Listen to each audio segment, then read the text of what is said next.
Part 8, Wayne County story time. Let's get right into it. So we left off from bro, the Muslim guy. You know, he was sneaking, getting brain and all that. And they ain't really do nothing to bro. They just pat him on the wrist. They took the other guy, pat him on the wrist, because they was right back in there. You know what I'm saying? Normally, I would have thought they was going to get escorted out. You know what I'm saying? But that ain't end up happening. But that ain't none of my business. But let's continue with the story. Right after that, you know, everybody back to doing now. People making jokes about them. You know, people back to playing cards, Uno, spades. I'm back to working out. You know what I'm saying? I'm back to doing pull-ups on the bunk bed. You know, I'm just doing me, listening to my music off the tablet, making phone calls. And, you know, and then whenever we get laid out, we hooping. You know what I'm saying? So, and then that's where tension started to build up with me and this other guy, his little crew, his little clique. You know what I'm saying?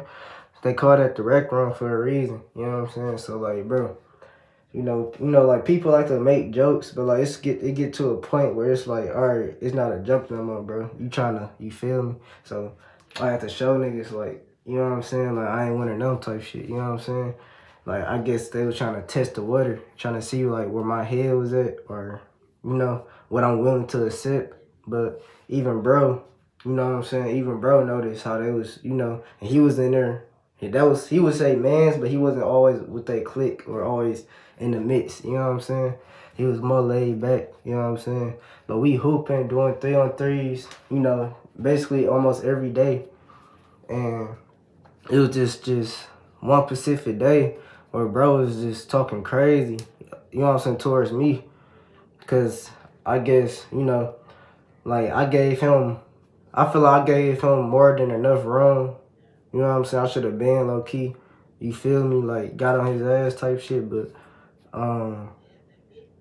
like, you know, he would just make little remarks like, you ass, or nigga, you need to sit on the bench. You know what I'm saying? Just making little jokes about basketball. You know how that go.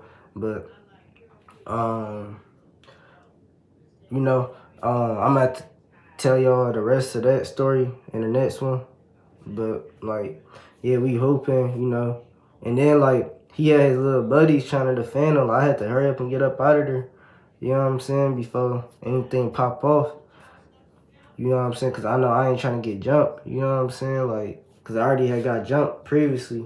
You know what I'm saying? In there already. So I'm just reading the room. You got to read energy. You know what I'm saying? Especially when you in a situation like that or an environment like that. You got to read energy and just peep the room. Read the room. But on to the next story. I'll catch you on the next one.